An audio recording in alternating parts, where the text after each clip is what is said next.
ഞങ്ങൾ അപ്ലോഡ് ചെയ്യുന്ന വീഡിയോ തത്സമയം നിങ്ങൾക്ക് ലഭിക്കണമെങ്കിൽ സബ്സ്ക്രൈബ് ചെയ്ത് ഓൾ എന്ന ബെൽ ബട്ടൺ സെലക്ട് ചെയ്യുക. ഒപ്പം ഷെയർ, ലൈക്ക്. ഈ പ്രസ്ഥാനം രൂപം കൊള്ളുന്ന സാഹചര്യത്തിൽ രാജ്യത്തിൻ്റെ ഗ്രാമങ്ങളോട് വരാൻ പോകുന്ന ഫാഷിസത്തിൻ്റെ വിപത്തിനെക്കുറിച്ച് നരേന്ദ്രമോദിയെ പോലെയുള്ള വംശഹത്യയുടെ ഉപജ്ഞാതാക്കൾ രാജ്യം ഭരിക്കുന്നതിനെക്കുറിച്ച് രാജ്യത്തിൻ്റെ പാർലമെന്ററി സംവിധാനത്തെ ഫാഷിസം കവർച്ച ചെയ്യുന്ന നാളുകളെക്കുറിച്ചെല്ലാം സംവദിക്കേണ്ടി വന്നിട്ടുണ്ട്. ഇന്നിന്റെ തലമുറയോട് ഇതൊന്നും വിശദീകരിക്കേണ്ടതില്ല. ഒറ്റ വാക്കിൽ ഇന്ത്യ രാജ്യത്തിന്റെ ശുഭകരമായ ഭാവിക്ക് രാജ്യത്തിന്റെ ഭരണഘടന വിഭാവന ചെയ്യുന്ന സർവ നന്മകളും അനുഭവിച്ചൊരു തലമുറയ്ക്ക് ജീവിക്കാൻ അനിവാര്യമായ സാഹചര്യം സൃഷ്ടിക്കുന്നതിന്, ഈ രാജ്യത്തിന്റെ മാനവിക മൂല്യങ്ങൾക്ക് കാവൽ നിൽക്കുന്നതിന്, ഈ രാജ്യത്തിന്റെ സർവ്വ നന്മകളെയും കവർച്ച ചെയ്യുന്ന ഫാഷിസത്തിന്റെ മുന്നിൽ അരിതട എന്ന് പറയാൻ ആർജവം കാണിക്കുന്നതിന് രാജ്യഗ്രാമങ്ങൾ നിർഭയത്വത്തോടെ സംഘാടനം നടത്തിക്കൊണ്ടിരിക്കുന്ന, രാജ്യത്തിന്റെ ഭരണഘടന രാജ്യനിവാസികളെ പഠിപ്പിച്ചുകൊണ്ടിരിക്കുന്ന, ഈ ഭരണഘടനാ മൂല്യങ്ങൾ ഈ രാജ്യത്ത് പരിരക്ഷിക്കപ്പെടേണ്ടതുണ്ട് എന്ന് ബോധ്യപ്പെടുത്തുന്ന, നാം എല്ലാവരും വീണ്ടും ജനാധിപത്യത്തിന് വേണ്ടി, മാനവികതയ്ക്ക് വേണ്ടി, രാഷ്ട്രനിർമ്മിതിക്ക് വേണ്ടി, തലമുറയ്ക്ക് വേണ്ടി സമരസജ്ജരാകേണ്ടതുണ്ട് എന്ന് ഓർമ്മപ്പെടുത്തുന്ന, നാം ആരെയും ഭയപ്പെടേണ്ടതില്ല. നാം ഏതെങ്കിലും രാജ്യഭരണത്തിന്റെ പ്രജകളല്ല, ഏതെങ്കിലും ഏകാധിപത്യ ഭരണത്തിന്റെ അടിമകളല്ല. ജനാധിപത്യ രാജ്യത്തിന്റെ അഭിമാനബോധമുള്ള പൗരന്മാരാണ്. പൗരബോധം ചോർന്നു പോകാൻ പാടില്ല, അവകാശബോധം നഷ്ടപ്പെടാൻ പാടില്ല, ഭയാശങ്ക നമ്മെ കീഴ്പ്പെടുത്താൻ പാടില്ല. ഏതെങ്കിലും ശക്തികൾ ആധിപത്യം പുലർത്തിക്കൊണ്ട് അടിമത്വത്തിന് ആഹ്വാനം ചെയ്യുമ്പോൾ അതിന് വിധേയമാകുന്ന മാനസികാവസ്ഥ രൂപപ്പെടാൻ പാടില്ല. അതിന്റെ എല്ലാം മുന്നിൽ ഭരണഘടന ഉയർത്തിപ്പിടിച്ചുകൊണ്ട് ജനാധിപത്യ രാജ്യത്തിന്റെ അഭിമാനബോധമുള്ള പൗരനാണ് എന്ന് പറഞ്ഞുകൊണ്ട് ആത്മവിശ്വാസത്തോടെ രാജ്യത്തിന് വേണ്ടി പോരാട്ടത്തിന് സന്നദ്ധമാകണമെന്ന് ചുണ്ടുകൾ കാടുകൾക്ക് പകർന്നു കൊടുത്തുകൊണ്ട് നിർഭയ രാഷ്ട്രീയത്തിന്റെ സംഘാടനം സജീവമാക്കിക്കൊണ്ടിരിക്കുന്ന ഇന്ത്യയിലെ ഏക പ്രസ്ഥാനത്തിന്റെ പേരാണ്, എന്റെ പ്രിയപ്പെട്ടവരെ, social democratic party of India.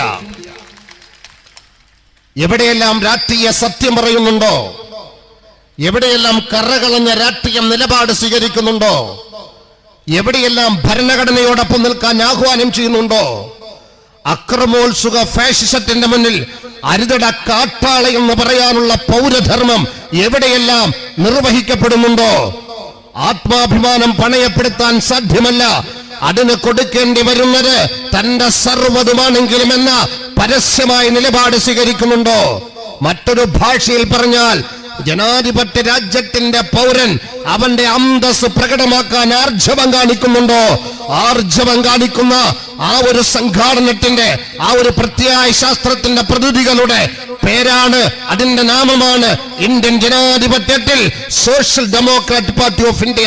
ആ പ്രവർത്തകരുടെ പേരാണ് സോഷ്യൽ ഡെമോക്രാറ്റുകൾ.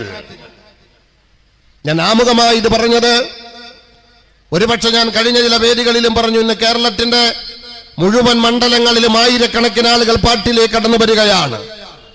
സാമ്പ്രദായിക മാധ്യമങ്ങൾക്ക് അതൊരു വാർത്തയാകുന്നില്ലെങ്കിലും നിഷ്കളങ്കരായ, സമർത്ഥരായ, സമർപ്പിതരായ ഈ പ്രസ്ഥാനത്തിന്റെ പ്രവർത്തകരുടെ ചുണ്ടുകൾ കാടുകൾക്ക് ഈ ആശയം കൈമാറുമ്പോൾ രാജ്യത്തിന്റെ സാഹചര്യത്തെ അതിജീവിക്കാൻ പ്രാപ്തമാകേണ്ടതുണ്ട് എന്ന് വിശിഷ്യ മലപ്പുറത്തിന്റെ പുതിയ തലമുറയെ സത്യസന്ധമായി ബോധ്യപ്പെടുത്തുമ്പോൾ, ആയിരങ്ങൾ കടന്നു വന്നുകൊണ്ടിരിക്കുമ്പോൾ, സാമ്പ്രദായിക രാഷ്ട്രീയ പ്രസ്ഥാനത്തിന്റെ ഗുണഭോക്താക്കളായ ചില സഹോദരന്മാർ, ഞാൻ അവരെ കുറ്റപ്പെടുത്തുന്നില്ല, നിഷ്കളങ്കരായ സഹോദരന്മാർ, ഇതുവരെ ഞങ്ങൾ പ്രവർത്തിച്ചു പോകുന്ന പ്രസ്ഥാനത്തിലൂടെ എന്തൊക്കെയോ സംഭവിക്കുമെന്ന അബദ്ധധാരണയിൽ ആ പ്രസ്ഥാനത്തിന്റെ അടിമത്തം പേറുന്ന ബഹുമാന്യരായ സഹോദരങ്ങൾ ഒരുപക്ഷെ പരസ്പരം പറയുന്നുണ്ടാകാം, ചില ആളുകൾ കൂടി SDP പോകാനിരുന്നതാണ്, ഞങ്ങളാണ് അവരെ തടഞ്ഞത്, ഞങ്ങളാണ് ആ വീട്ടുകാരെ കണ്ട് തടഞ്ഞത്, ഞങ്ങളാണ് പോലീസ് വരുമെന്ന് പറഞ്ഞ് ഭയപ്പെടുത്തി പിന്തിരിപ്പിക്കാൻ വേണ്ടി ശ്രമിച്ചത്, അതല്ലെങ്കിൽ ഇന്ന കുടുംബക്കാരും SDP പോകുമായിരുന്നു, ഇന്ന പാർട്ടിക്കാർ ഈ പ്രസ്ഥാനത്തിലേക്ക് പോകുമായിരുന്നു, അതിനെല്ലാം ഞങ്ങൾ തടഞ്ഞിട്ടുണ്ട് എന്ന് പറഞ്ഞ് സമാശ്വസിക്കുന്ന ആ ബഹുമാന്യരായ സഹോദരങ്ങളോട് പറയുകയാണ്, ഒരു നിമിഷം നമ്മുടെ രാഷ്ട്രീയ അടിമത്തം മാറ്റിവെച്ചുകൊണ്ട് സ്വതന്ത്രമായി ഒന്ന് ചിന്തിക്കണം. ഇന്ത്യ രാജ്യം ഇന്ന് അഭിമുഖീകരിക്കുന്ന ഈ അടിസ്ഥാന പ്രശ്നങ്ങൾക്ക് പ്രായോഗികമായി ഒരു പരിഹാരം കണ്ടെത്താൻ നാം ഇതുവരെ പ്രവർത്തിച്ചു പോകുന്ന പ്രസ്ഥാനങ്ങൾക്ക് സാധ്യമായിട്ടുണ്ടോ എന്ന് ഞാൻ എല്ലാ വേദികളിലും എന്റെ സഹോദരങ്ങളോട് ചോദിക്കുന്ന ചോദ്യം ഇതാണ്. നാം എല്ലാവരും സത്യസന്ധമായിട്ടാണ് പല പാർട്ടികളിലും പ്രവർത്തിക്കുന്നത്. എന്തെങ്കിലും താല്പര്യത്തിന് വേണ്ടിയാണെന്ന അഭിപ്രായം എനിക്കില്ല. ഇന്ത്യ രാജ്യത്തിന്റെ സ്വാതന്ത്ര്യ സമര ചരിത്രം അറിയുന്ന ഇന്റർനാഷണൽ കോൺഗ്രസിൽ പ്രവർത്തിക്കുന്ന പ്രിയപ്പെട്ടവരുണ്ട്. ഇന്ത്യ യൂണിയൻ മുസ്ലിം ലീഗിൽ പ്രവർത്തിക്കുന്ന ബഹുമാന്യരായ സഹോദരങ്ങളുണ്ട്. മാർക്സിസ്റ്റ് പാർട്ടിയാണ് മ്യൂസിയത്തിലേക്ക് പോകാൻ പോകുന്ന മാർക്സിസ്റ്റ് പാർട്ടിയാണ് ഫാഷിസത്തെ പ്രതിരോധിക്കാനുള്ള ഏക പ്രസ്ഥാനം എന്ന് തെറ്റിദ്ധരിച്ചുകൊണ്ട് മാർക്സിസ്റ്റ് പാർട്ടിയിലേക്കും ഡിവൈഎഫ്ഐയിലേക്കും പോകുന്ന, അല്ലെങ്കിൽ അതിൽ പ്രവർത്തിച്ചു പോരുന്ന എന്റെ പ്രിയപ്പെട്ട സഹോദരങ്ങളുണ്ട്. അല്ലെങ്കിൽ നമ്മുടെ പിതാക്കന്മാർ അങ്ങനെ പ്രവർത്തിച്ചു പോരുന്നവരാണ്. മലപ്പുറത്തിന്റെ ചരിത്രം, രാഷ്ട്രീയ ചരിത്രം പരിശോധിച്ചാൽ നമ്മുടെ എല്ലാം പൂർവികർ അത്തരം രാഷ്ട്രീയ പ്രസ്ഥാനങ്ങൾക്ക് വേണ്ടി ജീവിതം കൊടുത്തവരാണ്. അതിനുവേണ്ടി ജീവൻ കൊടുത്തവരുണ്ട്, അതിനുവേണ്ടി സമ്പത്ത് കൊടുത്തവരുണ്ട്, അതിനുവേണ്ടി സൗകര്യമൊരുക്കി കൊടുത്തവരുണ്ട്, വരുമാനത്തിന്റെ വിഹിതം കൊടുത്തവരുണ്ട്, പാർട്ടി നേതാക്കൾക്ക് അഭയം കൊടുത്തവരുണ്ട്, അവരതിഥികളായി സൽക്കരിച്ചവരുണ്ട്, പാർട്ടി നേതാക്കൾക്ക് കാവൽ നിന്നവരുണ്ട്, പാർട്ടി ഓഫീസിന് വേണ്ടി തല്ലാൻ നടന്നവരുണ്ട്, പാർട്ടി ഓഫീസിന് വേണ്ടി സർവ്വതും സമർപ്പിക്കാൻ പ്രതിജ്ഞയെടുത്തവരുണ്ട്. ഇതാണ് നമ്മുടെ പൂർവികരുടെ രാഷ്ട്രീയ പ്രവർത്തനമെങ്കിൽ സമകാലികതയുടെ രാഷ്ട്രീയ പ്രവർത്തനത്തിൽ നാമും ഇതാണ് നിർവഹിച്ചു പോരുന്നതെങ്കിൽ ഇവിടെയാണ് ഞാൻ വളരെ ബഹുമാനത്തോടെ എന്റെ പ്രിയപ്പെട്ടവരോട് ചോദിക്കുന്നത്. ഇവരെല്ലാം ഈ പ്രസ്ഥാനത്തിൽ പ്രവർത്തിച്ചു പോരുമ്പോൾ അവർക്ക് ചില ലക്ഷ്യങ്ങൾ ഉണ്ടായിരുന്നു, അവർക്ക് ചില ജനാധിപത്യപരമായ മോഹങ്ങൾ ഉണ്ടായിരുന്നു, രാഷ്ട്രപരമായ ചില താല്പര്യങ്ങൾ ഉണ്ടായിരുന്നു. എന്തായിരുന്നു ആ താല്പര്യം എന്ന് ചോദിച്ചാൽ, ഇന്ത്യ രാജ്യത്തിന്റെ ഭരണഘടന ഇവിടെ സംരക്ഷിക്കപ്പെടണം. ഈ രാജ്യത്തിന് മഹിതമായ ഒരു സംസ്കാരമുണ്ട്, മഹിതമായ ഒരു പാരമ്പര്യമുണ്ട്, ബഹുത്വത്തിന്റെ സർവസ്വീകാര്യമായ ഒരു ചരിത്രം രാജ്യത്തിനുണ്ട്. എല്ലാവരും ആദരിക്കപ്പെടുന്ന, എല്ലാവരും മാനിക്കപ്പെടുന്ന, എല്ലാവരും അംഗീകരിക്കപ്പെടുന്ന പൗരബോധത്തിന്റെ സമത്വ ഭാവനയിൽ സമ്പന്നമായ ഒരു രാഷ്ട്ര സംസ്കൃതിയുണ്ട്. അതിവിടെ നിലനിൽക്കണം. അത് സംഘർഷരഹിതമാകണം, അത് സമാധാനാധിഷ്ഠിതമാകണം, അത് നീതിയാധിഷ്ഠിതമാകണം, അത് സമത്വാധിഷ്ഠിതമാകണം, അത് മാനവികമാകണം, അത് മനുഷ്യത്വപരമാകണം. ഈ നിലയിലുള്ള ഉദാത്തമായ, മഹിതമായ, ജനാധിപത്യപരമായ, മാനുഷികമായ, പൗരാവകാശപരമായ ചില താല്പര്യങ്ങളുടെ പേരിൽ മാത്രമാണ് ഇവരെല്ലാം ഈ പ്രസ്ഥാനത്തിൽ പ്രവർത്തിച്ചു പോകുന്നത്. അതിൽ നമുക്ക് അഭിപ്രായ വ്യത്യാസമില്ല. അതിനുവേണ്ടിയാണ് അതിലെല്ലാം പ്രവർത്തിച്ചത്. എന്നാൽ ഈ പ്രസ്ഥാനങ്ങളെല്ലാം ഇന്നെവിടെ നിൽക്കുന്നുവെന്ന് ആലോചിക്കേണ്ട ബാധ്യത നമുക്ക് ഓരോരുത്തർക്കുമുണ്ട്. നാം ഓരോരുത്തരുടെയും ഉത്തരവാദിത്തമാണ് എന്ന് പറഞ്ഞാൽ നാം എല്ലാവരും തലമുറയ്ക്ക് വേണ്ടി പലതും കരുതി വെച്ചിട്ടുണ്ട്. അള്ളാഹുവിന്റെ അനുഗ്രഹത്താൽ മലപ്പുറം ജില്ലയ്ക്കും പ്രവാസ ലോകത്തിന്റെ സംഭാവന കൊണ്ട് പല നേട്ടങ്ങളും വ്യക്തിപരമായി ഉണ്ടാക്കാൻ സാധ്യമായിട്ടുണ്ട്. അധികാര പങ്കാളിത്തം കൊണ്ട് സാധ്യമാകാൻ അവർക്ക് കഴിഞ്ഞിട്ടില്ലെങ്കിലും ഗൾഫിൽ പോയി അധ്വാനിച്ച് ഒരു പുരോഗതി മലപ്പുറം ജില്ലയ്ക്ക് സൃഷ്ടിക്കാൻ സാധ്യമായിട്ടുണ്ട്. ഓരോ പിതാക്കന്മാരും പറയുന്നത്, മക്കൾക്ക് ജീവിതമാർഗം ഒരുക്കി കൊടുത്തിട്ടുണ്ട്, വരുമാന മാർഗം ഒരുക്കി കൊടുത്തിട്ടുണ്ട്, എന്റെ തലമുറയ്ക്ക് ജീവിക്കാൻ വേണ്ടത് ഞാൻ ഇവിടെ സൃഷ്ടിച്ചിട്ടുണ്ട്, സുരക്ഷിതമായ വീട് പണിത് കൊടുത്തിട്ടുണ്ട്. അങ്ങനെ എല്ലാ സൗകര്യങ്ങളും എന്റെ തലമുറയ്ക്ക് വേണ്ടി ഞാൻ ഒരുക്കി കൊടുത്തപ്പോൾ ഞാൻ സത്യസന്ധമായി പറയുന്നു, ആഹ്ലാദത്തിലാണ്, സന്തോഷത്തിലാണ് എന്റെ ജീവിതം അർത്ഥവത്തായി. ഇതാണ് പ്രിയപ്പെട്ടവര് പറയുന്നത്. ഞാൻ അവിടെയാണ് ചോദിക്കുന്നത്, അത് നമ്മുടെ സ്വാഭാവികമായ ഒരു ധർമ്മ നിർവഹണമാണ്.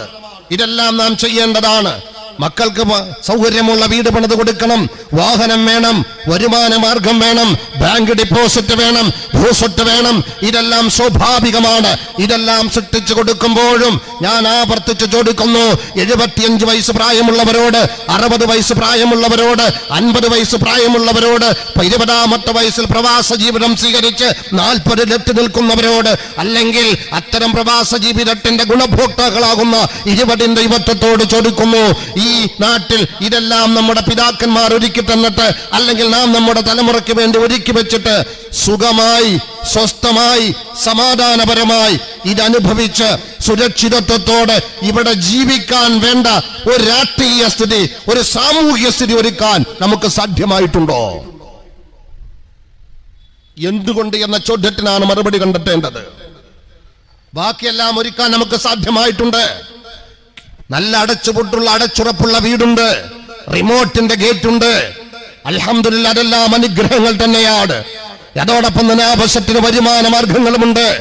ഞാൻ എന്റെ പ്രിയപ്പെട്ടവരോട് ചോദിക്കുന്നു, ഇങ്ങനെ ഇതെല്ലാം നിങ്ങൾ ചെയ്തു വെക്കുമ്പോഴും നിങ്ങൾ പ്രവർത്തിച്ചു പോകുന്ന രാഷ്ട്രീയ പ്രസ്ഥാനങ്ങളുണ്ടല്ലോ, നിങ്ങൾ സംഭാവന കൊടുത്ത് വളർത്തിക്കൊണ്ടിരിക്കുന്ന പ്രസ്ഥാനങ്ങളുണ്ടല്ലോ, നിങ്ങളങ്ങ് പ്രവാസ ലോകത്ത് ആതിഥേയത്വം നിങ്ങൾ വഹിക്കുന്ന നിങ്ങളുടെ നേതാക്കന്മാർ നയിക്കുന്ന പ്രസ്ഥാനങ്ങളുണ്ടല്ലോ.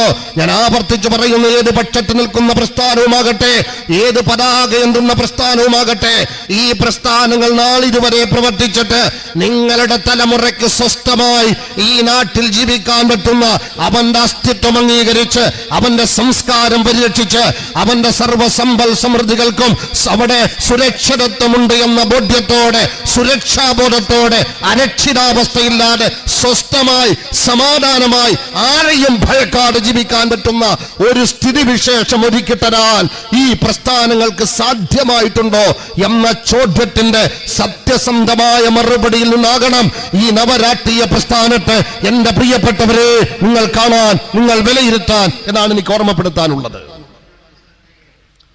ഈ പ്രസ്ഥാനങ്ങൾക്കൊന്നും സാധ്യമായിട്ടില്ലെങ്കിൽ ഞാനൊരു പ്രസ്ഥാനത്തെയും ആക്ഷേപിക്കുന്നില്ല. ഞങ്ങൾക്കൊരു കാര്യം ബോധ്യമുണ്ട്, ഈ പ്രസ്ഥാനത്തിന്റെ തുടക്കത്തിൽ ഞങ്ങൾ രാജ്യത്തോട് പറഞ്ഞ രണ്ട് കാര്യങ്ങളുണ്ട്. ഇന്ത്യ രാജ്യത്തിന്റെ സാമൂഹ്യ സാമ്പത്തിക സ്ഥിതിവിശേഷം ഏതാകണമെന്ന് കൃത്യമായ ഒരു കാഴ്ചപ്പാട് പാർട്ടി അവതരിപ്പിച്ചു. നമുക്ക് ബോധ്യമുണ്ട്, വിശപ്പില്ലാത്ത ഇന്ത്യയാകണം, ഭയമില്ലാത്ത ഇന്ത്യയാകണം. അന്ന് പലരും ആക്ഷേപിച്ചു, നിങ്ങൾക്ക് ബോധ്യമുണ്ടല്ലോ, നരേന്ദ്രമോദി ഇന്ത്യ ഭരിക്കാൻ പോകുന്നു, നരേന്ദ്രമോദി ഇന്ത്യ ഭരിക്കുമെന്ന് പറഞ്ഞ് ഞങ്ങൾ ഈ ഗ്രാമങ്ങളോട് സംവദിച്ചപ്പോൾ സാമ്പ്രദായിക രാഷ്ട്രീയ പ്രസ്ഥാനത്തിന്റെ ആളുകൾ ഞങ്ങളെ പരിഹസിച്ചു. വെറുതെ പറയുകയാണ്, മോദി ഇന്ത്യ ഭരിക്കാൻ പോകുന്നില്ല. ഞങ്ങൾ പറഞ്ഞു, ഇന്ത്യ രാജ്യത്തിന്റെ പരമ്പരാഗതമായ ജനാധിപത്യത്തിന്റെ നന്മകളെ കവർച്ച ചെയ്തുകൊണ്ട് ഫാഷിസം രാജ്യം ഭരിക്കാൻ പോകുകയാണ്, അപകടമാണ് വരാൻ പോകുന്നത്, ജനാധിപത്യത്തിന്റെ ജാഗ്രത ഉണ്ടാകണമെന്ന് പറഞ്ഞപ്പോൾ വെറുതെ പറയുകയാണ്, ഇന്ത്യ രാജ്യം ഒരിക്കലും RSS ഭരിക്കാൻ പോകുന്നില്ല എന്ന് പലരും ഇവിടെ പ്രചരിപ്പിച്ചു. താൽക്കാലികമായ രാഷ്ട്രീയ ലാഭത്തിന് വേണ്ടി ഒരു തലമുറ പേറാൻ പോകുന്ന മഹാദുരന്തത്തെ ഇല്ല എന്ന് വരുത്തി തീർത്ത പലരും ഇവിടെയുള്ളപ്പോൾ ആ പ്രിയപ്പെട്ടവരെ ഞാൻ ആത്മാർത്ഥമായി ചോദിക്കുന്നു, അടുത്ത തലമുറയ്ക്ക്, നമ്മുടെ തലമുറയ്ക്ക് സ്വസ്ഥമായി ജീവിക്കാൻ പര്യാപ്തമായ ഒരു സ്ഥിതിവിശേഷം ഒരുക്കാൻ ഇനിയെങ്കിലും നമുക്ക് ഒരു പരിശ്രമം നടത്തേണ്ടതില്ലേ? ഇനിയെങ്കിലും നാം ശ്രമിക്കേണ്ടതില്ലേ? ഇനിയെങ്കിലും നാം ഇടപെടേണ്ടതില്ലേ? ഇനിയെങ്കിലും അത്തരം കാര്യങ്ങളെ ഗൗരവത്തോടെ കാണേണ്ടതില്ലേ? ഞാൻ എന്റെ പ്രിയപ്പെട്ടവരോട് ആവർത്തിച്ച് പറയുന്നു, ആ ഒരു പ്രവർത്തനത്തിന്റെ, ആ ഒരു ഇടപെടലിന്റെ, ആ ഒരു തിരിച്ചറിവിന്റെ കൃത്യമായ നിലപാടാണ്, അതിന്റെ സമീപനമാണ് social democratic party of India എന്ന് നിങ്ങൾ തിരിച്ചറിയണം. അതാണ് ഈ പ്രസ്ഥാനം. ഇനി നമുക്ക് ഉത്തരവാദിത്ത ബോധത്തോടുകൂടി രാഷ്ട്രീയ പ്രവർത്തനം നടത്തണം. ഇതുവരെ നമ്മളോട് പലരും പറഞ്ഞ് പറ്റിച്ചു, രാഷ്ട്രീയ പ്രവർത്തനം എന്നൊക്കെ പറഞ്ഞാൽ അത് മാന്യന്മാർക്ക് പറ്റിയ പണിയല്ല എന്ന് പറഞ്ഞു, അതൊക്കെ കുഴപ്പക്കാരുടെ മേഖലയാണ് എന്ന് പറഞ്ഞു, അതൊന്നും അന്തസ്സുള്ളവർക്ക് പറ്റൂല എന്ന് പറഞ്ഞു. അങ്ങനെ പലരും പ്രചരിപ്പിച്ചു, പലതും പറഞ്ഞു. പിന്നെ അഥവാ ഒരു രാഷ്ട്രീയം വേണമെങ്കിൽ ചെറുപ്പക്കാരോട് പറയുന്നുണ്ടാ, എന്തെങ്കിലുമൊക്കെ നിയമലംഘനമുണ്ടായാൽ പോലീസ് സ്റ്റേഷനിൽ വിളിച്ചു പറയാൻ ഒരാൾ വേണം, എവിടെയെങ്കിലും അങ്ങാടി കിടന്ന് തല്ലുകൂടിയാൽ ഒന്ന് സഹായിക്കാൻ ഒരു ഗുണ്ടാ സെറ്റപ്പ് വേണം. അതിനൊക്കെയാണ് നമ്മുടെ രാഷ്ട്രീയ പ്രവർത്തനം എന്ന് തെറ്റിദ്ധരിപ്പിച്ച് മാന്യന്മാരകറ്റി നിർത്തി മലീമസമായ മാലിന്യം പേറുന്ന ഒന്നായി രാഷ്ട്രീയ മേഖലയെ മാറ്റി. അതിന്റെ പരിണിതി എന്താണ്? ഇടപെടേണ്ടവർ ഇടപെടാത്ത സ്ഥിതിവിശേഷം വന്നു. ഈ രാജ്യത്ത് നിരുത്തരവാദികൾ മേധാവിത്വ ശക്തികളായി മാറി. സമൂഹത്തോട് പ്രതിബദ്ധത ഇല്ലാത്തവർ കാര്യങ്ങൾ നിയന്ത്രിക്കുന്ന തലത്തിലേക്ക് എത്തി. സംഘപരിവാർ ഉൾപ്പെടെയുള്ള ഫാഷിസ്റ്റ് സംവിധാനത്തിന് സർവ്വതും കൈയടക്കാൻ, സർവ്വതും കീഴ്പ്പെടുത്താൻ വേണ്ട സൗകര്യമൊരുക്കി കൊടുക്കുന്ന സംവിധാനമായി ഈ പ്രസ്ഥാനങ്ങളുടെ നേതാക്കന്മാരും അതിന്റെ ഘടനകളും മാറി. ഇനി നമ്മൾ ആരെയാ പ്രതീക്ഷിക്കുന്നത്? ഇനി നമ്മൾ ആരെയാ കാത്തിരിക്കുന്നത്? ഞാനത് ചോദിക്കുന്നത് ഒരു പാർട്ടിയുടെ ഭാരവാഹി എന്ന നില മാറ്റിവെച്ചുകൊണ്ട് ഞാൻ മലപ്പുറത്തിന്റെ വേങ്ങരയുടെ സഹൃദരായ എന്റെ പ്രിയപ്പെട്ട സഹോദരങ്ങളോട് ചോദിക്കുകയാണ്. നമുക്ക് പറയാൻ ഒരുപാട് കടപ്പാടുകൾ ഉണ്ടാവും പലരോടും. അത്തരം വ്യക്തിപരമായ കടപ്പാടുകൾ മാറ്റിവെച്ചുകൊണ്ട് പെട്ടിക്കടയ്ക്ക് ലൈസൻസ് വാങ്ങിത്തരാൻ രാഷ്ട്രീയ പാർട്ടിയെ വേണ്ട, അതിനു വേണ്ടിയല്ല രാഷ്ട്രീയ പ്രവർത്തനം. രാഷ്ട്രസംബന്ധമായ കാര്യങ്ങൾക്കാണ് എന്ന് ബോധ്യമുണ്ടെങ്കിൽ ഞാൻ ചോദിക്കുന്നു, ഇപ്പൊ ഇന്നത്തെ വാർത്തകൾ കണ്ടില്ലേ? ഉത്തരാഖണ്ഡില് ഏക സിവിൽ കോഡ് നടപ്പിലാക്കാൻ ഒരു ക്യാബിനറ്റിന്റെ ഫസ്റ്റ് തീരുമാനിച്ച് ഏക സിവിൽ കോഡ് നടപ്പിലാക്കുകയാണ് RSSന്റെ ഗവൺമെന്റ്. ഒരു പൊതുബോധം ഇവിടെ ഉണ്ടോ? ആരെങ്കിലും ശബ്ദിക്കുന്നുണ്ടോ? അങ്ങനെ ആ ഒരു കാര്യത്തിൽ മാത്രമാണോ ഇവിടെ ഹിജാബ് വിഷയം വന്നു? ഈ രാജ്യത്ത് ഞാൻ ഓർമ്മപ്പെടുത്തുകയാണ്, ഇന്ത്യ ഒരു മതേതര രാഷ്ട്രമായത് ഏതെങ്കിലും ഒരു മതവിഭാഗത്തോട് ആരോ കാണിച്ച ഔദാര്യമാണ് എന്നൊരു പ്രചരണം ഇവിടെ നടക്കുന്നുണ്ട്. നാം തിരിച്ചറിയേണ്ടത്, ഇന്ത്യ ഒരു മതേതര രാഷ്ട്രമായില്ലായിരുന്നുവെങ്കിൽ ഈ രാജ്യത്തെ 87% വരുന്ന ജനവിഭാഗത്തെ മനുഷ്യരായി പരിഗണിക്കുമായിരുന്നില്ല. ഈ രാജ്യത്തെ ടീയരും യാദവരും വിശ്വകർമ്മച്ചരും പട്ടികജാതി പട്ടികവർഗം ഉൾപ്പെടെയുള്ളവരെ മനുഷ്യരായി പരിഗണിക്കുമായിരുന്നില്ല. അല്ലാതെ മുസ്ലിം സമുദായത്തോട് ആരോ കാണിച്ച ഔദാര്യമാണ്, അല്ലെങ്കിൽ ക്രൈസ്തവ സമൂഹത്തോട് കാണിച്ച ഔദാര്യമാണ് ഇന്ത്യ മതേതരമായത് എന്ന കുപ്രചരണം ഇവിടെ നടക്കുന്നുണ്ട്. ഇന്ത്യ ഒരു മതേതര രാഷ്ട്രമാണ് എന്ന് പറയുമ്പോൾ ഞാൻ ഓർമ്മപ്പെടുത്തുന്നത്, ഈ മതേതര രാഷ്ട്രീയ ആശയം പറയുന്ന ഈ പ്രസ്ഥാനങ്ങളുടെ കോടിക്കണക്കിന് പ്രവർത്തകർ ഇവിടെയുണ്ടെന്ന് കോൺഗ്രസ് പറയുമ്പോൾ ഞാൻ ആവർത്തിച്ച് ചോദിക്കുകയാണ്. ഈ കഴിഞ്ഞ ദിവസം പാർലമെന്റിലേക്ക് വലിയ സമരം നടന്നു. കേരളത്തിന്റെ 19 MP പങ്കെടുത്തുവെന്നാണ് ഞാൻ മനസ്സിലാക്കുന്നത്. 19 MP പങ്കെടുത്തൊരു സമരം നടന്നു. എന്താണ്? കേരളത്തിനെതിരെയുള്ള സമരമാണ്. ഞങ്ങൾ ആ സമരത്തെ സ്വാഗതം ചെയ്യുന്നു. അത് കേരളത്തെ ബോധ്യപ്പെടുത്താൻ പറ്റാത്ത ഭരണകൂടം വിഹിതം പറ്റിക്കൊണ്ട് കേരളത്തിന് സമ്മാനിക്കുന്ന മഹാദുരന്തമാണ് എന്ന് തന്നെയാണ് ഈ പ്രസ്ഥാനത്തിന്റെ അഭിപ്രായം. അതുകൊണ്ട് തന്നെ ആ സമരത്തെ ഞങ്ങൾ സ്വാഗതം ചെയ്യുന്നു. ചോദിക്കുന്നത്, ഇവിടെ ഭരണഘടനാപരമായ ഒരുപാട് പ്രശ്നങ്ങൾ ഉണ്ടായിട്ടുണ്ട്. രാജ്യത്തിന്റെ പരമാധികാര നൈരൂപീകരണ സംവിധാനമായ പാർലമെന്റിന്റെ കട്ടളത്തിൽ ഭരണഘടനാ വിരുദ്ധമായ നിയമനിർമ്മാണം നടന്നിട്ടുണ്ട്. സാമ്പത്തിക സംവരണം ഇന്ത്യൻ പാർലമെന്റ് നടപ്പിലാക്കിയിട്ടുണ്ട്. അതോടൊപ്പം തന്നെ ഇവിടെ നമുക്കറിയാം, മുത്തലാഖുമായി ബന്ധപ്പെട്ട വിഷയത്തിൽ നിയമനിർമ്മാണം നടന്നിട്ടുണ്ട്. ഹിജാബുമായി ബന്ധപ്പെട്ട വിഷയത്തിൽ കർണാടക ഗവൺമെന്റിന്റെ ഭരണഘടനാ വിരുദ്ധമായ സമീപനം ഉണ്ടായിട്ടുണ്ട്. നാളുകളായി ഭരണഘടനാ വിരുദ്ധമായ നിയമങ്ങൾ സൃഷ്ടിക്കുകയും നടപ്പിലാക്കുകയും ചെയ്യുന്ന സംഘപരിവാർ സർക്കാരിന്റെ അപകടകരമായ ജനാധിപത്യ വിരുദ്ധമായ ഭരണഘടനാ വിരുദ്ധമായ നിലപാടിനെതിരെ ഈ MP-മാരെല്ലാം എവിടെയായിരുന്നുവെന്ന് ചോദിക്കാനുള്ള ഒരു ഉത്തരവാദിത്വം നമുക്കുണ്ട്. അനുബന്ധമായി ഞാൻ പറയുന്നത്, കോടിക്കണക്കിന് പ്രവർത്തകർ ഞങ്ങൾക്കുണ്ട് എന്ന് കോൺഗ്രസ് പറയുമ്പോൾ, ഞങ്ങൾക്കിവിടെ ലക്ഷക്കണക്കിന് കേഡർമാരുണ്ട് എന്ന് മാർക്സിസ്റ്റ് പാർട്ടി പറയുമ്പോൾ, അതുപോലെ ഇവിടുത്തെ സാമ്പ്രദായിക പ്രസ്ഥാനങ്ങൾ മുഴുവനും പറയുമ്പോൾ, ഇന്ത്യ യൂണിയൻ മുസ്ലിം ലീഗും MP-മാരുടെ കണക്ക് പറഞ്ഞുകൊണ്ട് ഞങ്ങളോട് ചിലത് ചോദിച്ചുകൊണ്ടിരിക്കുമ്പോൾ ഞാൻ ചോദിക്കുന്നത്, രാജ്യത്തിന്റെ ഭരണഘടനയെ തമസ്കരിക്കുന്ന കാടൊട്ടം ഈ രാജ്യത്ത് അരങ്ങേറുമ്പോൾ ഈ ശതകോടികളുടെ കണക്ക് പറയുന്ന പ്രസ്ഥാനങ്ങളുടെ പ്രവർത്തകർ ഇന്ത്യയെ ജനാധിപത്യപരമായി തെരുവിൽ പ്രതിഷേധിക്കുന്നില്ല. അതാ ഞങ്ങൾക്ക് ചോദിക്കാനുള്ളത്. കാരണമുണ്ട്, ആശയബോധമുള്ള ഒരു രാഷ്ട്രീയ പ്രവർത്തനം ഇവിടെ ഇല്ല. ഐഡിയോളജി ബേസ്ഡ് ആയിട്ടുള്ള ഒരു പൊളിറ്റിക്കൽ മൂവ്മെന്റ് നമ്മുടെ രാജ്യത്തില്ല. ഉണ്ടോ?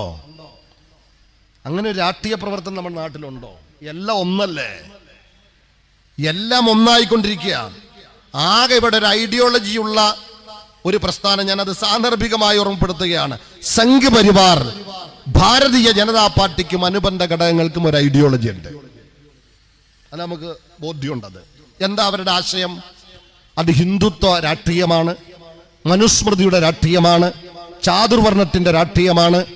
അവർ ഇവിടെ 2025 മനുസ്മൃതിക്ക് വിധേയമായ ആര്യ രാഷ്ട്രത്തിന്റെ പ്രഖ്യാപനമാണ്. അതവിടെ ലക്ഷ്യമാണ്. ആ ലക്ഷ്യത്തിലേക്ക് അടുക്കുന്നതിന് വേണ്ടി കേരളത്തിൽ പോലും 9,000-ഓളം RSSന്റെ ശാഖയിൽ ഉൾപ്പെടെ ദശലക്ഷക്കണക്കിന് ആയുധ പരിശീലനം കിട്ടിയ കേഡർമാർ രാജ്യവ്യാപകമായി വളർത്തി, അതിനോടനുബന്ധമായി ഒരുപാട് ഭീകര പ്രസ്ഥാനങ്ങൾക്ക് രൂപം കൊടുത്ത് അതിനെ ചുറ്റിപ്പറ്റി ഭാരതീയ ജനതാ പാർട്ടിക്കും സംഘ് പരിവാറിനും ഒരു രാഷ്ട്രീയ അജണ്ടയുണ്ട്, രാഷ്ട്രീയ ആശയമുണ്ട്, അതിന് വേണ്ട സംവിധാനം അവർക്കുണ്ട്. കോൺഗ്രസിന് അത്തരത്തിൽ ആശയബോധമുള്ള ഒരു ഘടനയുണ്ടോ? എന്താ ആശയപ്പ? ഗാന്ധി കുടുംബത്തെ കുറിച്ച് ഇങ്ങനെ പറയുന്നു എന്നതിനപ്പുറത്ത് അതിൻ്റെയും കട കഴിഞ്ഞു. അവസാനത്തെ വണ്ടി എന്നാണ് ചില ബഹുമാന്യരായ മുസ്ലിം ലീഗിന്റെ സഹോദരങ്ങൾ രാഹുൽ ഗാന്ധി വയനാട് മത്സരിക്കുമ്പോൾ പറഞ്ഞത് അവസാനത്തെ വണ്ടിയാ, ഇപ്പൊ ഇതിൽ കയറിയാൽ ഇന്ത്യ രക്ഷപ്പെട്ടുവെന്നാണ്. പക്ഷേ ഇന്ത്യ യൂണിയൻ മുസ്ലിം ലീഗിന് UP-യിൽ നടന്ന നിയമസഭാ തെരഞ്ഞെടുപ്പിൽ മാന്യമായൊരു പങ്കാളിത്തം കൊടുക്കാൻ രാഹുൽ ഗാന്ധി നിയന്ത്രിക്കുന്ന കോൺഗ്രസിന് മനസ്സ് വന്നിട്ടില്ല. അത് ഇന്റർനാഷണൽ കോൺഗ്രസിന്റെ വരേണ്ടിയ മനോഭാവത്തിന്റെ ഒരു ഉദാഹരണമാണ് എന്ന് സാന്ദർഭികമായി ഞാൻ ഓർമ്മപ്പെടുത്തുകയാണ്. അവരതവിടെ ചെയ്തിട്ടില്ല. ഞാൻ പറഞ്ഞത് RSSന് ഒരു ആശയ അടിത്തറയുണ്ട്. കോൺഗ്രസിനുണ്ടോ? കോൺഗ്രസിന് അങ്ങനെ സംവിധാനമുണ്ടോ? കോൺഗ്രസിൽ ഇനി നമ്മൾ പ്രതീക്ഷ അർപ്പിക്കുകയാണോ? ഞാൻ രാഷ്ട്രീയ വിരോധം പറയുകയല്ല. ഒരു നൂറ്റാണ്ടിന്റെ പാരമ്പര്യം പറയുന്ന ആ പ്രസ്ഥാനം സ്വാതന്ത്ര്യാനന്തര ഇന്ത്യയിൽ 3/4 നൂറ്റാണ്ട് ഭരിക്കുന്ന സന്ദർഭത്തിലല്ലേ ഈ RSS ഇവിടെ വളർന്നുകൊണ്ടിരുന്നത്? RSS വളർന്നുവെന്നത് മാത്രമാണോ? നമ്മുടെ പോണ്ടിച്ചേരി എന്ന് പറയുന്ന സ്റ്റേറ്റ് ഭരിക്കുന്നത് BJPയുടെ ഗവൺമെന്റാ, സഖ്യകക്ഷികൾ ഭരിക്കുന്നല്ലേ. പോണ്ടിച്ചേരിയിലെ ജനങ്ങൾ കഴിഞ്ഞ നിയമസഭാ തെരഞ്ഞെടുപ്പിൽ BJPക്ക് വോട്ട് ചെയ്തിട്ടില്ല, വോട്ട് ചെയ്ത് കോൺഗ്രസിനാണ്. കോൺഗ്രസ് ആണ് കൂറുമാറി BJP ഗവൺമെന്റ് ഉണ്ടാക്കിയത്. ഗോവയിൽ കഴിഞ്ഞ ഗവൺമെന്റ് ഗോവയിലെ ജനത BJPക്ക് സർക്കാർ ഉണ്ടാക്കാൻ വോട്ട് കൊടുത്തിട്ടില്ല, മറിച്ച് തെരഞ്ഞെടുപ്പിന് ശേഷം കോൺഗ്രസുകാർ കൂറുമാറിയാണ് BJP ഗവൺമെന്റ് ഉണ്ടാക്കിയത്. മധ്യപ്രദേശിൽ BJP ഭരിക്കുന്ന എന്താ? BJPക്ക് വോട്ട് ചെയ്തില്ല, കോൺഗ്രസുകാർ കൂറുമാറി ഗവൺമെന്റ് ഉണ്ടാക്കിയത്. ഇന്ന് ഇന്ത്യയുടെ 7ഓളം വരുന്ന സംസ്ഥാനങ്ങൾ എന്നാണ് എന്റെ ഓർമ്മ. BJPക്കല്ല വോട്ട് ചെയ്തത്, ഗവൺമെന്റ് ഉണ്ടാക്കാൻ കോൺഗ്രസിനും അവരോടൊപ്പം നിൽക്കുന്നവർക്കും വോട്ട് ചെയ്ത ജനങ്ങൾ. പക്ഷേ കൂറുമാറി അവിടെ BJP ഗവൺമെന്റ് ഉണ്ടാക്കി. ഞാൻ ചോദിക്കുന്നത്, അത് പരസ്യമായ കൂറുമാറലാണെങ്കിൽ വളരെ വിനയത്തോടെ കോൺഗ്രസിന്റെ സഹൃദരായ സഹോദരങ്ങൾ എന്നെ ശ്രമിക്കുന്നുവെങ്കിൽ ചോദിക്കുകയാണ്, ഫാഷിസത്തെ അഭിമുഖീകരിക്കാൻ, ഫാഷിസത്തെ അതിജീവിക്കാൻ, അരുതട കാട്ടാള എന്ന് പറയാൻ ആർജവം കാണിക്കാൻ ഭരണഘടനാ ബോധമുള്ള, മതനിരപേക്ഷതാ ബോധമുള്ള, ഇന്ത്യൻ മതേതരത്വത്തിന്റെ മഹത്വം അറിയുന്ന, കൃത്യമായ ഒരു ആശയത്തിൽ പടുത്തുയർത്തപ്പെട്ട ഒരു നിര, ഒരു സംവിധാനം, ഒരു സിസ്റ്റം ഇന്റർനാഷണൽ കോൺഗ്രസ് ഉണ്ടോ? ഇല്ല എന്നതുകൊണ്ടാണ് ഒറ്റ രാത്രി കൊണ്ട് മറികണ്ഠം ചാടാൻ സാധ്യമാകുന്നത്. ആശയബോധമുള്ള, അത് ബോധ്യപ്പെടുത്തപ്പെട്ട ഒരു രാഷ്ട്രീയ സംഘാടനം ഇന്റർനാഷണൽ കോൺഗ്രസ് ഇല്ല.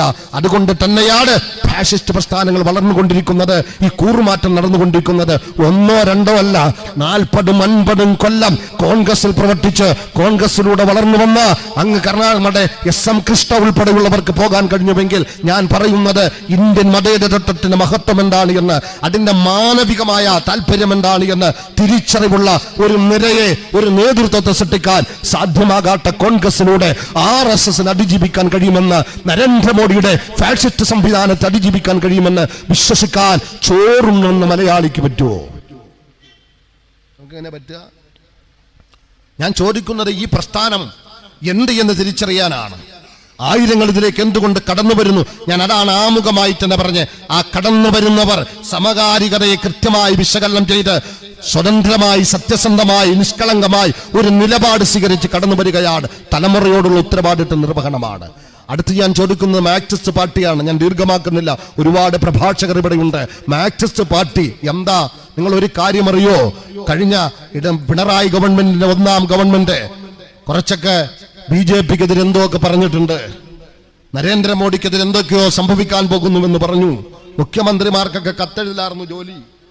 ഞാൻ ചോദിക്കുന്നത്, ഒരു കൊല്ലത്തിനുള്ളിൽ നരേന്ദ്രമോദി ഗവൺമെന്റിനെതിരെ കമായി എന്നൊരക്ഷരം കേരളത്തിന്റെ മുഖ്യമന്ത്രി ഉരിയാടിയിട്ടുണ്ടോ? നമ്മൾ പരിശോധിക്കണ്ടേ?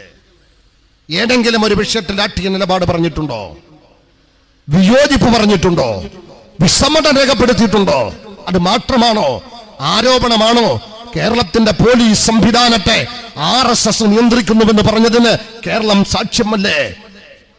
ശബരിമല പ്രശ്നമുണ്ടായപ്പോൾ പോലീസിന്റെ ഔദ്യോഗികമായ സംവിധാനം ഉപയോഗപ്പെടുത്തി ഇവിടത്തെ ഫാഷിസ്റ്റ് പ്രവർത്തനങ്ങൾക്ക് ബുദ്ധി സമ്മാനിച്ച, അതിനുവേണ്ടി ജീവിതം മാറ്റിവെച്ച വത്സൻ തില്ലങ്കേരി ചെയ്ത് നമ്മൾ കണ്ടതല്ലേ?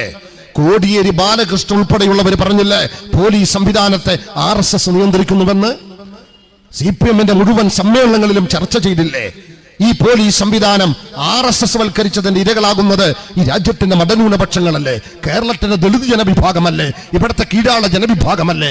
എത്രയോ കേസുകൾ ഇവിടെ വിശദീകരിക്കാനുണ്ട്. ഞാൻ പറയുന്നത് RSS എന്നതിനെ എഴുന്നേറ്റ് നിന്നൊന്നും പറയാൻ പറ്റാത്ത ഒരു സംവിധാനമായി കേരളത്തിന്റെ, ഇന്ത്യയിലെ മാർക്സിസത്തിന്റെ തിരുശേഷിപ്പ് എന്ന് പറയാവുന്ന കേരളത്തിന്റെ സംവിധാനം മാറിയിട്ടുണ്ട്.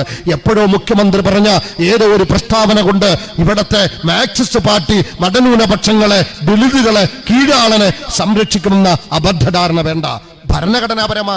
ഭരണനിർവഹണത്തിന്റെ സമീപനം എന്താണ്?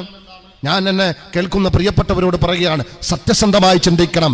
ഇവിടെ സ്വതന്ത്രമായി ചില മേഖലകൾ തുറന്നു തന്ന് ലിബറലിസത്തിന്റെ പേര് പറഞ്ഞ് മയക്കുമരുന്നും അതോടൊപ്പം തോന്നിവാസവും എല്ലാം പ്രവർത്തിക്കാനും ആസ്വദിക്കാനും വഴി തുറന്നു തന്ന് പാതിരാവുകളിൽ തങ്ങളുടെ രതി അതിക്രമങ്ങൾക്ക് സൗകര്യമൊരുക്കി തന്ന് ക്ലബ്ബുകൾ തുറന്നു തന്ന് യുവത്വത്തെ വഴിതെറ്റിക്കുന്ന ആ ഒരു മാസ്മരിക പ്രവർത്തനത്തിന്റെ അടിമട്ടം പേറാതെ ഈ യുവത്വത്തോട് ഞാൻ പറയുകയാണ്, എന്ത് ന്യായത്തിന്റെ പേരിലാണ് മാർക്സിസ്റ്റ് പാർട്ടിയുടെ കൊടി പിടിക്കുന്നത്?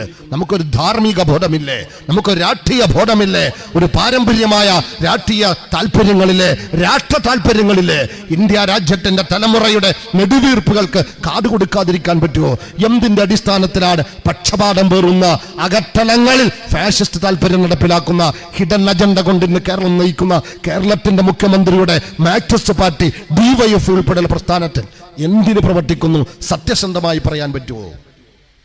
ഇന്ത്യ രാജ്യം അഭിമുഖീകരിക്കുന്ന പ്രശ്നങ്ങൾക്ക് എന്തെങ്കിലും ഒരു പരിഹാരം പ്രമേയം പാസ്സാക്കാൻ പറ്റും കൂട്ടരെ. ബീഫ് വിറ്റും ഇപ്പൊ ബീഫ് ഉപേക്ഷിച്ചു, ബീഫിനോടൊപ്പം വേറെ എന്താ കൊടുത്ത് നിങ്ങൾക്ക് ബോധ്യമുണ്ട്? ഞാൻ പറയുന്നത്, ഇങ്ങനെ പോയാൽ മതിയോ? ഇന്ത്യ യൂണിയൻ മുസ്ലിം ലീഗ് ഉണ്ട്, ഞാൻ ആക്ഷേപിക്കുന്നില്ല, ആക്ഷേപം നമ്മുടെ ശൈലിയല്ല, പക്ഷെ ഓർമ്മപ്പെടുത്തുകയാണ്. ഇന്ത്യ രാജ്യത്ത് ബഹുമാനനായ കുഞ്ഞാലിക്കുട്ടി സാഹിബ് മോദിയെ പ്രതിരോധിക്കാൻ പോയി, അവസാനം അദ്ദേഹം അത് കഴിഞ്ഞ് കേരളത്തിലേക്ക് മടങ്ങി വന്ന് മത്സരിച്ച മണ്ഡലമാണല്ലോ. ഞാൻ ആക്ഷേപിക്കുകയല്ല, ഇങ്ങനെ പോയാൽ മതിയോ? ഇന്ത്യ രാജ്യത്ത് ശക്തമായൊരു സംവിധാനം വേണ്ടേ? അതിനെക്കുറിച്ച് പഠിച്ചാണ് ഈ പ്രസ്ഥാനം മുന്നോട്ട് പോകുന്നത്. ഞാൻ എന്റെ പ്രിയപ്പെട്ടവരോട് വിനയത്തോടെ പറയുകയാണ്, സാമൂഹ്യ ജനാധിപത്യം എന്ന് പറയുന്ന, സോഷ്യൽ ഡെമോക്രസി എന്ന് പറയുന്ന മതാധിഷ്ഠിതമല്ലാത്ത മതനിരപേക്ഷത പേറുന്ന രാജ്യത്തിന്റെ ബഹുത്വത്തെ തിരിച്ചറിയുന്ന ഭരണഘടന താല്പര്യങ്ങളെ മുഴുവനും ഉൾക്കൊള്ളുന്ന രാജ്യത്തിന്റെ സാമൂഹ്യ സ്ഥിതിയെ മുഴുവനും ഉൾക്കൊള്ളുന്ന ഒരു മതരാഷ്ട്രീയ പ്രസ്ഥാനത്തിനുള്ള പ്രസക്തി എന്ന തിരിച്ചറിവിൽ നിന്നും രാജ്യത്തിന്റെ ഗ്രാമങ്ങൾ കടന്നു ചെന്ന് സോഷ്യൽ ഡെമോക്രസി ബോധ്യപ്പെടുത്തി പ്രാതിനിധ്യ ജനാധിപത്യത്തിന്റെ അതിൽ ആനുപാതമുണ്ടാകണമെന്ന് ഒരു ബോധ്യമുണ്ടാക്കി കൊടുത്ത്, ഇതാരുടെയും ഔദാര്യമല്ല, ഇത് ഭരണഘടനാപരമാണ് എന്ന് പഠിപ്പിച്ച് അങ്ങനെ ഓരോ ഗ്രാമങ്ങളിലും നേതാക്കന്മാരെ വളർത്തിക്കൊണ്ടുവന്ന് അനുയായികളെ വളർത്തിക്കൊണ്ടുവന്ന് അവർക്ക് കേഡർഷിപ്പ് കൊടുത്ത് രാഷ്ട്രീയ ബോധമുള്ളവരാക്കി മാറ്റി, ഭരണഘടനയെക്കുറിച്ച് ധാരണയുള്ളവരാക്കി മാറ്റി, സ്വതന്ത്ര മനസ്സിന്റെ നിർഭയത്വത്തിന്റെ ബോധ്യം അവർക്കുണ്ടാക്കി. അങ്ങനെ ഇന്ത്യക്ക് വേണ്ടി, ജനാധിപത്യത്തിന് വേണ്ടി, മനുഷ്യത്വത്തിന് വേണ്ടി, പൗരാവകാശത്തിന് വേണ്ടി, രാഷ്ട്രഭരണഘടനയ്ക്ക് വേണ്ടി പോരാട്ടത്തിന്റെ ജനാധിപത്യ വീര്യം നിറച്ച് പതിനായിരക്കണക്കിന് ലക്ഷക്കണക്കിന് കേഡർമാരെ കേരളത്തിൽ മാത്രമല്ലല്ലോ, കർണാടകയിൽ മാത്രമല്ലല്ലോ, തമിഴ്നാട്ടിൽ മാത്രമല്ലല്ലോ, അങ്ങ് ഗുജറാത്തിൽ ഉൾപ്പെടെ ഇതിങ്ങനെ വളർത്തിക്കൊണ്ടുവരുമ്പോൾ കൃത്യമായ ലക്ഷ്യമുണ്ട്. സോഷ്യൽ ഡെമോക്രാറ്റുകൾ, ജനാധിപത്യത്തിന്റെ വാഹകർ, ഭരണഘടനയെക്കുറിച്ച് ബോധ്യമുള്ളവർ, രാജ്യത്തിന്റെ സ്വദേശികൾ ഈ ആശയവുമായി മുന്നോട്ട് പോയി ഫാഷിസത്തെ അതിജീവിക്കുന്ന ഒരു നല്ല ഭാവി ഇന്ത്യ രാജ്യത്തുണ്ടാകും. അത് തീർച്ചയാണ്. അതാണ് ഇവിടെ നടന്നുകൊണ്ടിരിക്കുന്നത്. ഞാൻ എൻ്റെ പ്രിയപ്പെട്ടവരെ അതിനെക്കുറിച്ചാണ് ബോധ്യപ്പെടുത്തുന്നത്. സമകാലിക രാഷ്ട്രീയത്തിനപ്പുറത്ത് ഇതിലേക്കാണ് നിങ്ങളെ ക്ഷണിക്കുന്നത്. നമുക്ക് മാറി നിൽക്കാൻ എൻ്റെ ന്യായമാണുള്ളത്. വ്യക്തിപ്രഭാവം കൊണ്ട് പടുത്തുയർത്തപ്പെട്ട പ്രസ്ഥാനമല്ല, ഏതെങ്കിലും പാരമ്പര്യങ്ങളെ ഉയർത്തി കാണിച്ചുകൊണ്ട് ഏതെങ്കിലും നേതാക്കളെ അവതരിപ്പിച്ചുകൊണ്ട് പടുത്തുയർത്തപ്പെട്ട പ്രസ്ഥാനമല്ല. രാഷ്ട്ര സാഹചര്യത്തെ ബോധ്യപ്പെട്ട ഒരു സമൂഹത്തിൽ സ്വാഭാവികമായി ഉയർന്നു വരേണ്ട ഈ ഒരു പ്രസ്ഥാനത്തോട് അകലം പാലിക്കാൻ എന്ത് രാഷ്ട്രീയ നന്മയാണ് നമ്മിൽ നഷ്ടപ്പെട്ടിട്ടുള്ളത്? നമ്മളതാണ് ആലോചിക്കേണ്ടത്. അതുകൊണ്ട് ഞാൻ അവസാനിപ്പിക്കുന്നു. നമുക്കൊരു ഉത്തരവാദിത്തമുണ്ട്. ഇവിടെ ഞാൻ ഒന്നുകൂടി ഓർമ്മപ്പെടുത്തുന്നു, ഏക സിവിൽ കോഡ് നടപ്പിലാക്കിക്കൊണ്ടിരിക്കുന്നു, ശരീഅത്തിന് ഇവിടെ കത്തിവെച്ചുകൊണ്ടിരിക്കുന്നു. അങ്ങനെ പലതും ഇവിടെ നടക്കുന്നു. ഈ രാജ്യത്തിന്റെ ക്രൈസ്തവർ ഉൾപ്പെടെയുള്ളവർക്കെതിരെ നിരന്തരമായ ആക്രമണം നടക്കുന്നു. ദളിതുകൾ ഉൾപ്പെടെയുള്ളവരുടെ ഭരണഘടനാപരമായ അവകാശങ്ങൾ കവർച്ച ചെയ്യുന്നു. മതന്യൂനപക്ഷങ്ങൾക്ക് അവസാനം RSS പറയുന്നത് അടിമകളെ പോലെ ജീവിക്കാമെന്നതാണ്. അങ്ങനെ ജീവിച്ചാൽ പോരാ എന്ന ബോധ്യമുള്ള, ബോധമുള്ള മലപ്പുറത്തിന്റെ വേങ്ങരയിലെ എൻ്റെ പ്രിയപ്പെട്ടവരോട് പറയുകയാണ്, നമുക്ക് ഒരുമിച്ച് മുന്നേറാം.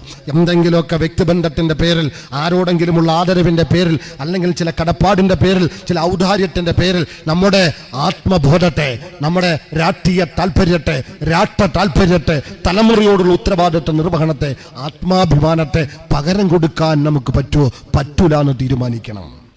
അതങ്ങനെ കൊടുക്കേണ്ടതല്ല. അവിടെയാണ് നമ്മൾ തീരുമാനിക്കേണ്ടത്. നമുക്ക് ലക്ഷ്യമുണ്ട്. ഈ രാജ്യത്ത് തലമുറയ്ക്ക് സ്വസ്ഥമായി ജീവിക്കണം. സ്വാതന്ത്ര്യ സമരം നമുക്ക് ബോധ്യമുണ്ട്, ഞാൻ പറയുന്നില്ല. 4.5 നൂറ്റാണ്ട് കാലം വൈദേശിക ദുഷ്ടശക്തികൾക്കെതിരെ നിരന്തരമായി പോരാട്ടം നടത്തുമ്പോൾ ആ ലോകം തിരിച്ചറിഞ്ഞ പോരാട്ടത്തിന്റെ മാതൃക സൃഷ്ടിച്ച രാജ്യമാണ്, മാതൃക സൃഷ്ടിച്ച നാടാണ് മലപ്പുറമെങ്കിൽ, മലബാറെങ്കിൽ, ഏർനാടും വള്ളുവനാടും ഉൾപ്പെടെ മലപ്പുറത്തിന്റെ കുഗ്രാമങ്ങളെങ്കിൽ ഞാൻ എൻ്റെ പ്രിയപ്പെട്ടവരോട് ചോദിക്കുന്നു, അവർ ചിന്തിയ രക്തമുണ്ട്, അവർ കൊടുത്ത സമ്പത്തുണ്ട്, അവർ ഇട്ടെറിഞ്ഞു പോയ പലതുമുണ്ട്, അവർ പകരമായി ആഗ്രഹിച്ച ഇന്ത്യയുടെ സ്വാതന്ത്ര്യമുണ്ട്. അതിങ്ങനെ നമുക്ക് ലഭ്യമായി 3/4 നൂറ്റാണ്ട് പിന്നിടുമ്പോൾ മറ്റൊരു അക്രമി സംഘം അത് കവർച്ച ചെയ്യുമ്പോൾ അതിൽ നിന്ന് സംരക്ഷണം നൽകുമെന്ന് പ്രതീക്ഷിച്ച ഈ സാമ്പ്രദായിക രാഷ്ട്രീയ പ്രസ്ഥാനങ്ങൾ മുഴുവനും അതിന്റെ സുഗലോലുപതയിൽ അവരുമായി ഐക്യപ്പെടുമ്പോൾ സത്യത്തിൽ ലജ്ജ തോന്നുകയാണ്. ബഹുമാനനായ പാണക്കാട് ഹൈദരലി ശിഹാബ് തങ്ങളുടെ അനുസ്മരണ പരിപാടി നടക്കുമ്പോൾ അതിൽ RSS നേതാവ് വന്നിട്ട് പ്രസംഗിക്കുക. എന്തായുള്ള പേര്? രമേശ്. നിങ്ങൾക്ക് അറിയോ? കറകളഞ്ഞ RSSകാരൻ. രാജ്യവ്യാപകമായ RSS മുസ്ലിങ്ങളെ ഒന്നിനും അനുവദിക്കൂല, അത് ചുമ്മാ പറയല്ല, അത് എഴുതി വെച്ച് അതിന് വിധേയമായ ഒരക്രമകാരികളെ വളർത്തിക്കൊണ്ടുവരുന്ന, വംശഹത്യ സമീപനം സ്വീകരിക്കുന്ന, വംശീയ അധിക്ഷേപം സ്വീകരിക്കുന്ന RSS നേതാവിനെ വേദിയിൽ കൊണ്ടുവന്നിട്ട് ഇന്നും പ്രസംഗിപ്പിക്കുന്നുവെങ്കിൽ ബഹുമാനരായ മുസ്ലിം ലീഗിന്റെ സഹോദരങ്ങളോട് ചോദിക്കുകയാണ്, നിങ്ങളുടെ ഫാഷിസ്റ്റ് വിരോധം എവിടെയാണ്? നിങ്ങൾ ആരുമായിട്ടാണ് ഐക്യപ്പെടുന്നത്? ഇനി വേറെ ചില കാര്യങ്ങൾ ഞാൻ ഇവിടെ അത് പറയുന്നില്ല. ഞാൻ പറയുന്നത് അതൊന്നും ശരിയല്ലാത്തത് കൊണ്ട് പറയുന്നില്ല, അതല്ല നമ്മുടെ ദൗത്യം. അതുകൊണ്ട് എൻ്റെ പ്രിയപ്പെട്ടവരോട് പറയുകയാണ്, ഞാൻ ആദ്യം പറഞ്ഞല്ലോ, ചില സഹോദരങ്ങൾ പറയുന്നു അവനും SDP പോയനെ ഞാനത് തടഞ്ഞിട്ടുണ്ട്, ഞാൻ ഇടപെട്ടിട്ടുണ്ട്, ഞാൻ അവൻ്റെ അമ്മോശനെ വിളിച്ച് പറഞ്ഞിട്ടുണ്ട്, അമ്മോനെ വിളിച്ച് പറഞ്ഞിട്ടുണ്ട്, അല്ലെങ്കിൽ അവൻ്റെ ചെറിയോനെ വിളിച്ച് പറഞ്ഞിട്ടുണ്ട്, അല്ലെങ്കിൽ അങ്ങനെയൊക്കെ ഇടപെട്ടിട്ട് വലിയ ത്യാഗം ചെയ്ത് SDP 4 പേര് വരാതെ കാവൽ നിന്നുവെന്ന് പറയുന്നുവെങ്കിൽ ഞാൻ ഒന്നുകൂടി ഓർമ്മപ്പെടുത്തുകയാണ്, അതല്ല, നാം ഓരോരുത്തരും ഈ രാഷ്ട്രത്തിൻ്റെ കാവലാളുകളായി മാറണം. അതിന് മാറി നിൽക്കലല്ല വേണ്ടത്. 2024 അവസാനം അവർ പറഞ്ഞതുകൊണ്ടിരിക്കുന്നു ഹിന്ദു പാർലമെന്റ്. ഇവിടെ ഞാൻ ആവർത്തിച്ച് പറയുകയാണ്, 20,000 കോടി രൂപ മുടക്കി ഹിന്ദുത്വത്തിന്റെ രാഷ്ട്രത്തിന്റെ പാർലമെന്റ്, അതിന് നൈരൂപീകരണ സംവിധാനം ഒരു രൂപം കൊടുത്തുകൊണ്ടിരിക്കുന്നു. അതിന്റെ പണി തീർന്നാൽ ഹിന്ദുത്വ രാഷ്ട്രത്തിന്റെ പ്രഖ്യാപനം വരുമ്പോൾ തെരുവിൽ സമരോത്സുക യൗവനമുണ്ടാകണം. അതിന് വിധേയരാകല്ല വേണ്ടത്. ആ സമരത്തിലാണ് നമ്മുടെ പ്രതീക്ഷ.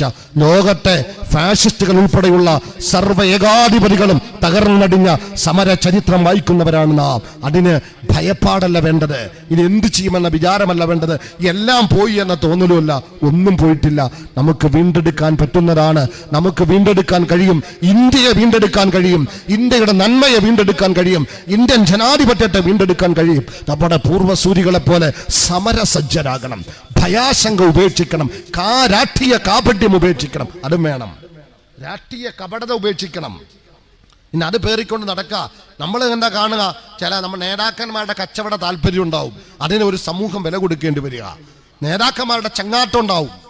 സമകാലിക രാഷ്ട്രീയ സ്ഥിതിയൊക്കെ നമുക്ക് ബോധ്യമുള്ള ഈ സാഹചര്യത്തിൽ ഇനിയും വൈകാൻ പാടില്ല. നമ്മുടെ മുന്നിൽ കുറഞ്ഞ കാലമാണുള്ളത്. ഞാൻ പറയുന്നത് ഫാഷിസ്റ്റ് വാഴ്ച അതിൻ്റെ മൂർധന്യതയിലാണ്. പാർലമെന്ററി സംവിധാനത്തിൽ വിശ്വാസമില്ലാത്തവരാണ് ഇന്ത്യ ഭരിക്കുന്നത്. ഭരണഘടന രൂപം കൊണ്ട പശ്ചാത്തലത്തിൽ മനുസ്മൃതിയാകണം ഇന്ത്യയുടെ ഭരണഘടന എന്ന് പറഞ്ഞവരാണ് ഇന്ത്യ ഭരിക്കുന്നത്. മനുസ്മൃതിക്ക് വിധേയമായ ഭരണഘടന ഇന്ന് എഴുതിക്കൊണ്ടിരിക്കുന്നുവെന്നാണ് ഏറ്റവും പുതിയ വിവരം. അഥവാ ആ വർണ്ണാശ്രമ സംവിധാനത്തിൽ ആരെയും മനുഷ്യരായി കാണാത്ത ഒരു സ്ഥിതി ഇന്ത്യയിൽ രൂപപ്പെടാൻ പോവുകയാണ്. ഇത് കഥയല്ല, നേർസാക്ഷ്യമാണ്, കൺമുന്നിൽ കണ്ടുകൊണ്ടിരിക്കുന്നതാണ്. രാജ്യവ്യാപകമായി കലാപങ്ങൾക്ക് ആഹ്വാനം നടക്കുകയാണ്. പൗരബോധം സ്വാഭാവികമായും ഉയരുന്നില്ല, പ്രക്ഷോഭങ്ങൾ കാണുന്നില്ല, പ്രതിഷേധങ്ങൾ കാണുന്നില്ല, മുൻകൈയെടുക്കാൻ ആളില്ല. ഞാനതാണ് പറഞ്ഞത്, ഹിജാബ് വിഷയം വന്നു, അത് ഇരയായ സമുദായത്തിലേക്ക് ചുരുങ്ങി. ബാബരി മസ്ജിദ് പ്രശ്നം വന്നു, നിങ്ങൾ ഓർക്കണം, ബാബരി മസ്ജിദ് പ്രശ്നം മുസ്ലിം പ്രശ്നമാക്കി അവതരിപ്പിച്ചു. ഇന്ത്യ രാജ്യത്തിന്റെ ഭരണഘടന അതിൻ്റെ വളരെ കൃത്യമായി അതിൻ്റെ പൗരന്മാരുടെ ഉത്തരവാദിത്തങ്ങൾ വിവരിക്കുന്നിടത്ത് കൃത്യമായി പറയുന്നുണ്ട്. പൗരന്മാരുടെ കർത്തവ്യങ്ങൾ പറയുന്നിടത്ത് ചരിത്ര സ്മാരകങ്ങൾ സംരക്ഷിക്കൽ പൗരന്മാരുടെ കർത്തവ്യമാണ്. അങ്ങനെ പൗരന്മാരാൽ പോലും സംരക്ഷിക്കപ്പെടേണ്ട രാജ്യത്തിൻ്റെ ചരിത്ര സ്മാരകങ്ങൾ ഒന്നുകൂടിയായ ബാബരി മസ്ജിദ് തകർത്തപ്പോൾ മുസ്ലിം പ്രശ്നമാക്കി അവതരിപ്പിച്ചു. രാജ്യത്ത് സവർണർക്ക് വേണ്ടി ഇവിടെ ബില്ല് അവതരിപ്പിച്ചപ്പോൾ, പ്രത്യേകിച്ച് സാമ്പത്തിക സമ്പന്നത്തിന്റെ ബില്ല് അവതരിപ്പിച്ചപ്പോൾ അത് ഏതെങ്കിലും ഒരു വിഭാഗത്തിന്റെ മാത്രം മാത്രമായി കണ്ടു. വോട്ട് ചെയ്താരാണ്? കേരളത്തിൽ കൊല്ലത്തിന്റെ MP യോട് ഞാൻ സൗഹൃദത്തിൽ ചോദിച്ചു, ഈ മണ്ഡലത്തിന്റെ 65% അവർണ 75% അവർണ ജനവിഭാഗമാണ്. ആ ജനവിഭാഗം നിങ്ങൾ വോട്ട് ചെയ്ത് നിങ്ങൾ MP ആയിട്ടുണ്ടെങ്കിൽ ആരുടെ താല്പര്യം പരിഗണിച്ചാണ് പാർലമെന്റിൽ വോട്ട് ചെയ്തത്? ഒരു നിമിഷം പോലും ആർക്കും ആലോചിക്കേണ്ടി വന്നില്ല. എന്ന് പറഞ്ഞാൽ ഭരണഘടനയുടെ അടിസ്ഥാന താല്പര്യത്തിന് വിരുദ്ധമായ ഒരു ഭേദഗതി പാർലമെന്റിൽ കൊണ്ടുവന്നപ്പോൾ അതിനെ അനുകൂലിച്ച് RSSനോടൊപ്പം വോട്ട് ചെയ്യാൻ ആർക്കും ഒരു വിസമ്മതമുണ്ടായിട്ടില്ല. ഒരു പാർട്ടിക്കാരനും വിപ്പ് നോക്കേണ്ടി വന്നിട്ടില്ല. അവരുടെ ഉത്തരവാദിത്തപ്പെട്ട നേതൃത്വത്തോട് ചോദിക്കേണ്ടി വന്നിട്ടില്ല. കാരണം ഇവിടെ പരിരക്ഷിക്കപ്പെടുന്നത് ഇത്തരം ബ്രാഹ്മണിക്കൽ താല്പര്യങ്ങളാണ് പാർലമെന്റിനകത്ത് പോലും. ഞാൻ ആവർത്തിച്ച് ചോദിക്കുന്നത്, ഒരു പ്രതിഷേധം രാജ്യത്തില്ല എന്ന് പറഞ്ഞാൽ ഭീകരമാണ് രാജ്യത്തിന്റെ സ്ഥിതിവിശേഷമെന്ന.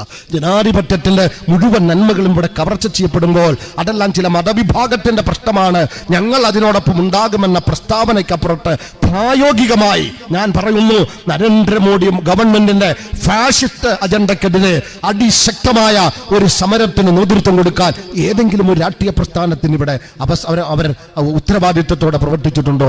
ആരെങ്കിലും ചെയ്തിട്ടുണ്ടോ? ഇവിടെ പറയുന്നത് പിന്നെ പൗരത്വ പ്രക്ഷോഭം വന്നു. എന്താ നടന്നത്?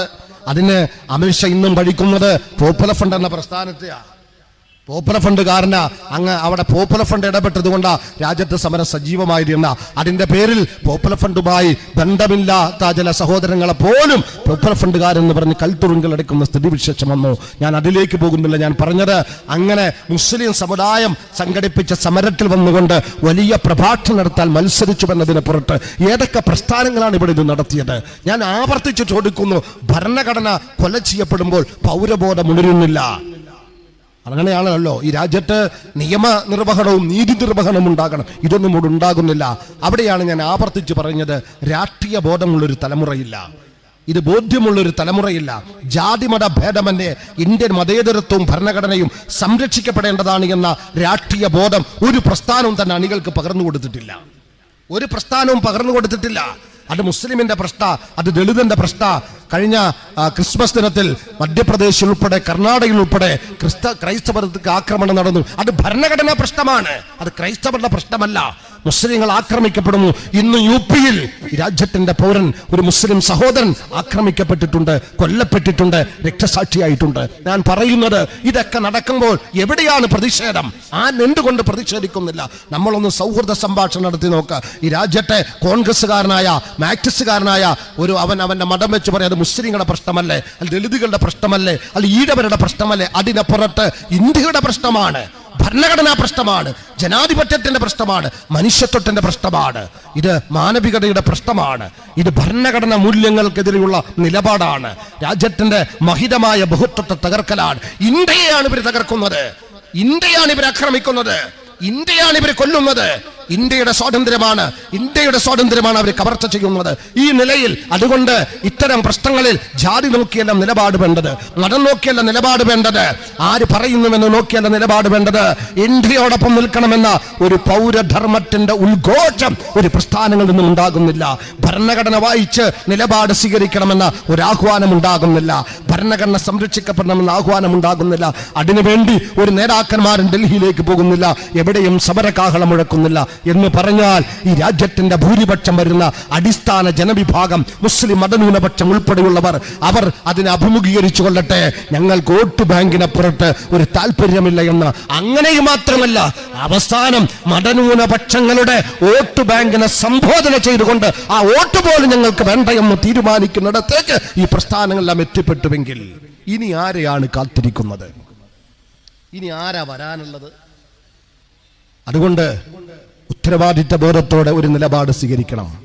ഞാൻ പറയുന്നു, നാം ആരെയും നിന്ദിക്കണ്ട, ആരെയും നാം ആക്ഷേപിക്കേണ്ട. പക്ഷേ ഇനിയെങ്കിലും എനിക്ക് എൻ്റെ മനസ്സാക്ഷിക്ക് ബോധ്യമുള്ള വ്യക്തിപരമായ താല്പര്യങ്ങൾ എനിക്ക് ഹനിക്കേണ്ടി വന്നാലും, എൻ്റെ ബന്ധങ്ങൾ പോലും ഒരു പക്ഷേ ചിലത് നഷ്ടപ്പെടുത്തേണ്ടി വന്നാലും, അത് ധാർമ്മികമല്ലാത്തതാണെങ്കിൽ, അത് നീതിയുക്തമല്ലെങ്കിൽ, അത് ശരിയോടൊപ്പം നിൽക്കുന്നതല്ലെങ്കിൽ, അല്ലെങ്കിൽ ശരിയോടൊപ്പം നിൽക്കാൻ തടസ്സം നിൽക്കുന്നതാണെങ്കിൽ, സത്യസന്ധമായി ഒരു നിലപാട് സ്വീകരിച്ച് സമൂഹത്തിന് വേണ്ടി പ്രവർത്തിക്കാൻ വിസമ്മതം പ്രേരിപ്പിക്കുന്നതാണെങ്കിൽ വേണ്ട.